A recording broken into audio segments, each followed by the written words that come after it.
tinanggal kayo sa trabaho dahil hindi nyo lang nasamahan yung amo nyo sa Tarlac. Parang walang nangyaring due process. Bigla ka na lang tinanggal. Meron ka bang day off? Ano lang sir, half day. Ayaw nila akong pag-day-offen kasi nga, Ayun, ako. grabe ang tao doon. Kayo ba'y may mandatory benefits? SSS, PhilHealth, pag-ibig? Wala sir. Nakapagtataka po kung bakit may bayad yung rental, may bayad ng food. So, ibig sabihin yan, walang tinupad na kahit anong guidelines itong sinasabing amo niya. Tama po ba? Opo sir, kung di po na ibibigay ay yung mga naaayon sa batas sa ilalim ng RA 10361 sir, yung batas kasambahan. Kaya nga po, dapat po dito magharap-harap. May sinabi ba kung wala? Gusto nung makumplinan. Exo, may sinabi ba kung wala? Huwag mong painitin yung ulo ko. Kinakausap kita na maayos. Wala po, hindi ko po maintindihan. Hindi ka nakikinig. Kanina pa paulit-ulit, puro hindi naiintindihan. Pati ako, umiikit na rin ulit dito eh. Parang hindi public servant tong XO na to ah.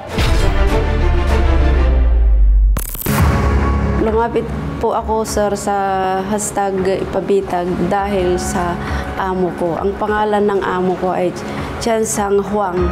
Noong May 9 ay tumanggi ako yung pagsama sa kanyang punta sa Tarlac dahil titignan niya yung bahay niya. Doon na siya nagalit sa akin. Nagalit po sir sa akin yung amo ko kasi nga hindi ako sumama sa kanya. So nagmakaawa ako sa kanya na yung time na yun ay huwag akong sumama kasi late na kami makabalik. Kaya pagod na ako kaya isasama muna lang yung sekretarya. Doon na siya nagalit sa akin na huwag na daw ako magtrabaho. Stop na daw ako magtrabaho. 3 years na po akong nagtatrabaho sa kanya, sa company na. Pero wala po akong benefits sa kanya na ibinibigay sa akin. Sir Ben, sana po matulungan niyo po ako yung nangyari sa akin na yung hindi ko pagsama sa amo ko. Na yun ang kinagalit niya po sa akin. Na tinanggal niya po ako sa trabaho. May SS ka? Wala sir. Wala PhilHealth? Wala sir. Sino nagbabayad ng SS mo? Wala po sir. May kumpanya? Kumpanya to? Opo sir. Kunin mo to. Tirahin mo yung check na yun, okay? You understand? Go doon sa Region 3. Let the Chinese pays do, okay? Got it? O sige. Para sa reklamong ito, nandito ngayon sa studio si Melinda Quintero. Magandang umaga po, Ma'am Melinda. Magandang umaga sir. Ma'am Melinda, tinanggal kayo sa trabaho dahil hindi nyo lang nasamahan yung amo nyo sa Tarlac. Ano po bang meron sa Tarlac po? May lupa kasi doon, sir, nagpapagawa ng bahay. So, araw-araw, pumupunta doon, tinitignan. Araw-araw pumupunta? Araw-araw ka din ba niyang binibitbit or sinasama? Hindi naman, sir, alternate. Kung minsan yung sekretarya. Bilang kasambahay, syempre, alam natin sa bahay ka. Ano bang ginagawa mo dun sa bahay ng Chinese mong amo? Ako po ang nagluluto ng Chinese food at saka linis, laba. Linis, laba. Yun lang yung daily routine mo. Pero yung pagsama-sama sa labas, kunyari, dun sa ginagawang bahay sa Tarlac, Pangasinan kayo, di ba? Opo, sa sir. Tarlac, mga ilang oras na biyahe yun? 2 hours, sir. 2 hours. Papunta. Hindi ka naman talaga kasama doon? Hindi, sir. Naisipan ka lang isama? Oo, sir. Bakit kailangan nandun ka pa kung ang trabaho mo sa bahay lang naman? Di ba? May routine ka na, linis, laba, luto. Yun nga, sir. O ano, bakit daw po kailangan kasama kayo sa Tarlac? Hindi ko nga alam, sir, kung bakit. Marunong ka ba mag-Chinese, ma'am? Opo, sir. Marunong ka mag-Chinese? Nakakausap mo siya? Oo. Hindi ba kayo nagkaroon ng argumento? Hindi, sir, hindi. Hindi naman. Hindi naman. So, paano sinabi sa'yo, tanggal ka na sa trabaho?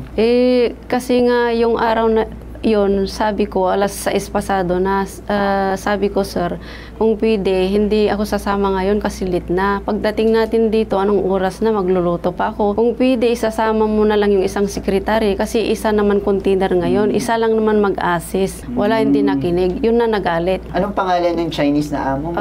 Huang Chansang. Yes, sir. Matagal na po kayong naninilbihan kay Wang Chansan? 3 years, sir. Magti-3 itong May 17. 2021 ako. Ako curious lang ako ito ano lang naman to. Paano ka natuto mag-Chinese? Dahil rin sa kanya? Or may lahi po kayong Chinese? Hindi, sir. Nagtrabaho ako sa China. Kaya doon ako natuto. Okay, so Kaya ka din kinuha ng amo kasi may skill ka din na makapag-usap ng Chinese. Galing. Pero ito nga, unfortunately, parang walang nangyaring due process. bigla ka na lang tinanggal. Alam mo, may tinatawag tayo na batas para sa mga kasambahay. Yan ay yung kasambahay law, yung tinatawag nating Republic Act 10361. Thank you, So, ang nakalagay dyan sa kasambahay law, 3 meals a day, ligtas na sleeping arrangement, may pahinga at medical assistance kung may sakit ka or injury, di ba? Daily at weekly rest periods, day off, di ba? 8 hours kada araw ng trabaho, 1 weekly day off.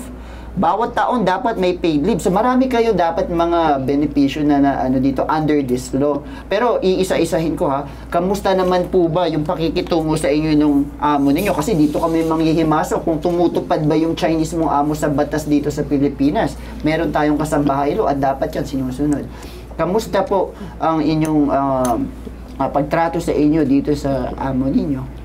Okay naman, sir. Okay, Kaya yun lang. Talagang hindi siya allowed ng food. Wala kang food. Wala, sir. Hindi ka binibigyan ng, hindi ka pinoprovide ng food ng amo mo. Hindi, sir. So doon pa lang may violation na dito kasi nakalagay dito dapat yung amo mo yung nagpapakain sa'yo 3 meals a day. Wala. Alam niyang bumibili ako ng lahat ng pagkain ko, alam niya yun.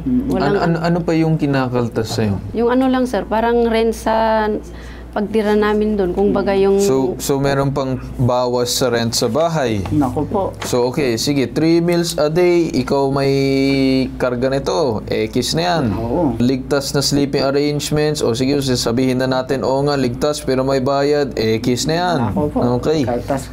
Daily at weekly, meron ka bang day off? lang, sir, half day. Kung maaari, Half ayaw day? nila Diyos ko po. kung... Ayaw nila Linggo, ng half day day. off? Ayaw nila kung pagdiupan kasi nga, Ayun, nako. grabe ang tao doon. Okay, Kaya, so half day off, ibig sabihin hindi maayos yung daily at weekly rest periods. Kisan din natin na daily at weekly rest periods, wala. Ilang oras yung sa isang araw ang trabaho? start ako ng 4 a.m., sir, hanggang kung minsan 8, kung minsan umabot ng alas 11 kasi palaging Ng gabi? Basta 12 palaging oras. nagtatawag ng Hindi lang 12 oras, lampas pa. kakaibigan niya, inuman sila, alas 10 tawagan niya ako, magluto ako, add ng pagkain nila, ganun, mga pulutan. So 8 hours kada araw ang trabaho, X na din. So one weekly day off, half day, X din yan. Bawat taon dapat may paid leave. May paid leave ka ba sa isang taon? Wala. So X na din yan. Kung umabot ng isang taon ang serbisyo, dapat may annual service incentives leave ng 5 araw na ito ay dapat bayad. So at least 5 days. Wala. So walang ganon. Okay. So mukhang hindi na sinusunod yung sinasabing kasambahay law. May isa pa, Sir Carl. Kayo ba may mandatory benefits? SSS, PhilHealth, Pag-ibig? Wala, sir. Nako po. Wala. Oh, Another violation. So X lahat. So imbis na yung buong checklist natin dyan sa screen ay check, lahat ay X, no? Okay. So siguro tawagan na lang natin yung barangay para malaman din natin kung ano yung detalye, no? Okay. So on the line na ngayon ang EXO ng Barangay Santa Rosa 1, Marilao, Bulacan, Aaron Armand Santos. Magandang umaga po sa inyo. Yes po, magandang umaga, sir. Sir, may dumating na ba sa inyo na reklamo tungkol dito kay Chan San Huang na galing kay Melinda Quintero? Yes po, ako po yung nag-blatter niyan. Sir, ano ang istorya nito base dun sa inyong investigasyon or any details na nakuha ninyo? Basta po napunta dito si Melinda, yun po yung pinatala niya. Tinanggal daw po siya sa trabaho ng amo niyang Chinese, si Huang Tianxian. Na Yes. dahil lang daw po doon sa hindi siya sumama sa Tarlac, kung saan po yung Chinese ay nagpapagawa ng bahay. Yun lang po yung reklamo niya, na ang sabi niya po yung Chinese, palaging may bisitang mga nagiinuman, inaabot siya ng madaling araw pag lilinis doon sa pinagharap-harapan ng mga Chinese at saka ng mga bisita niya. So wala naman na nangyaring ibang wala bang pananakit or any nireklamo? Wala naman? Wala naman pong sinabi dito. Ang sabi lang po, yung tinanggal siya sa trabaho. Okay, so more of labor. Sige sir, on the line na yung Dole. Stay on the line sir para marinig niyo din kung anong posibleng hakbang ang pwede natin gawin dyan. Okay sir? Okay po. Okay, so on the line ngayon ng Senior Labor and Employment Officer ng Dole, Bulacan, Restituto Espino. Sir, meron pong lumapit sa amin na isang kasambahay. Ano ang magagawa ng inyong tanggapan tungkol sa reklamo nito sir? Sir, una po, sir, gusto pong iklaro kung siya po ba ay kasambahay. Yes po. Kasi po nakapagtataka po kung bakit may bayad yung rental, may bayad ng food. Yes. Kasi po kung talagang isa po siyang kasambahay, lahat po yan, sir, ay isa sa mga privileges ng kasambahay. Libre po yung kanyang board and lodging and medical attendance. Libre din po yung copy ng contract. Libre din po yung pagbibigay sa kanya kung paano babayaran siya ng sahod. Hindi po pwedeng i-interfere yung kanyang paraan kung paano igagastusin po yung kanyang kinita, sir. Libre din po siya o may access din po siya na magkaroon ng communication sa kanyang relative.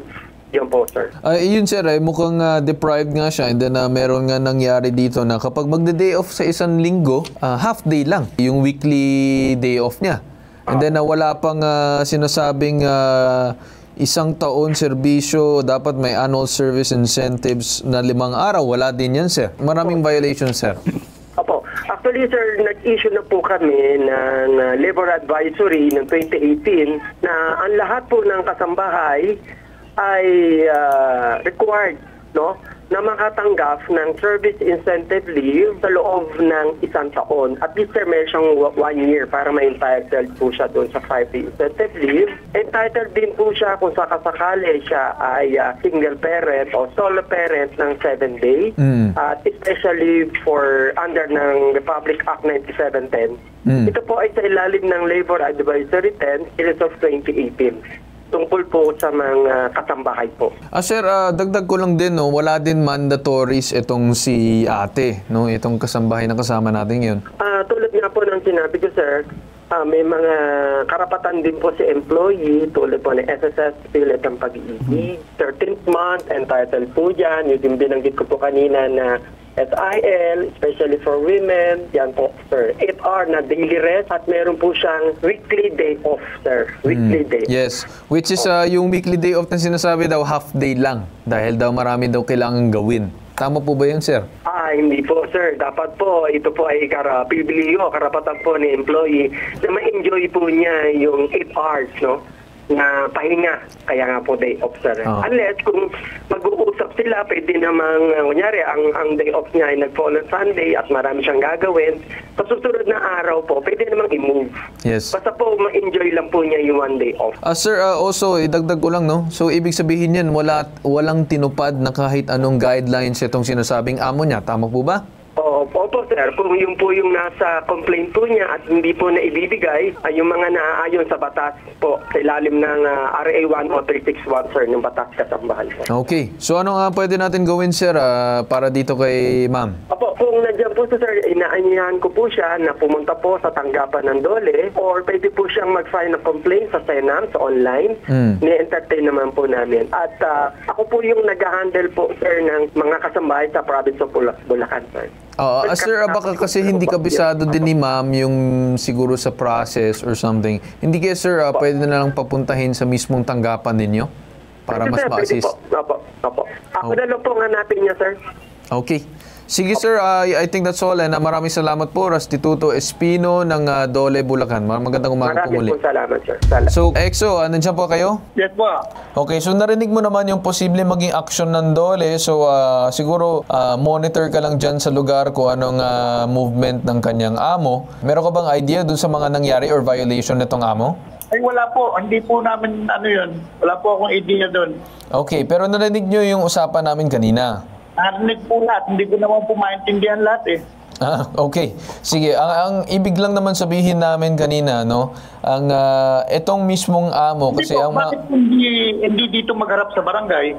Sir, naka-black po dito, naka-schedule lang yung pagharap nila. Sir, I do understand yung sinabi niyong paghaharap sa barangay. Pero ang may... wala na po yung schedule dito. Kaya nga, EXO, tumawag kami sa iyo para maliwanagan ka kung ano mga proseso ko dapat na kailangan niyang gawin. So, naintindihan ko naman kayo, no, EXO, kung anong posible niyong pwedeng gawin next time para alam niyo. Okay? Kaya nga po, dapat po dito magharap-harap. May sinabi ba akong wala? May sinabi ba akong wala? May sinabi ba akong wala? Gusto nung makumplainan. EXO, may sinabi ba akong wala? Huwag mong painitin yung ulo ko. Kinakausap kita na maayos. Wala po, hindi ko po maintindihan. Yan yung hirap sa inyo, Exo, hindi nyo maintindihan. Ayun yung mahirap sa'yo, hindi mo maintindihan eh. Exo, hindi ka nakikinig. Kanina pa paulit-ulit, puro hindi naiintindihan. Pati ako, umiinit na rin ulo dito eh.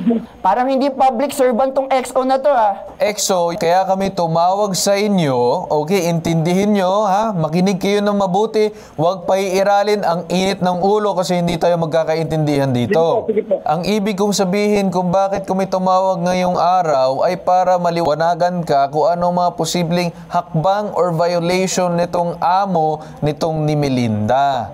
Para pagka nagkaroon ng patawag or summon dun sa amo, alam mo kung anong hihiritin mo sa kanya na violation nila. Okay?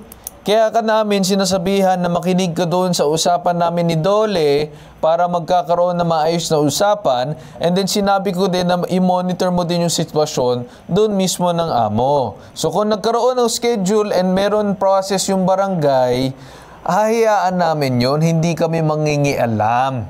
Okay, Exo? Sige po, okay po. Okay? So yung ibig sabihin dito, next time, okay, kalmado tayo makikipag-usap. Huwag mo pairalin yung init ng ulo. Again, you're a public servant. Okay, maraming salamat, Exo. Magandang umaga sa Okay, iyo. sir, salamat din po. Ma'am Melinda, no, maraming salamat muli sa paglapit dito sa hashtag ipabitag mo. And kami ay naniniwala naman din na gagawin naman ng Dole ang part nila and sakop to ng Dole. And gusto talaga namin na panagutan itong amo yung ginawa niya. Okay? Maraming salamat, sir. Okay, maraming salamat po Ma'am Melinda at magandang umaga po sa inyo muli. Okay? Hinggit sa sumbungan, imbestigahan ano mo reklamo na bibigyan ng solusyon at aksyonan ito nag-iisang pambansang sumbungan, tulong at serbisyo may tatak, bitag, ilalaban ka at hindi ka iiwan. Sa ngalan ng aking ama na si Ben Bitag, ito ang hashtag ipabitag mo.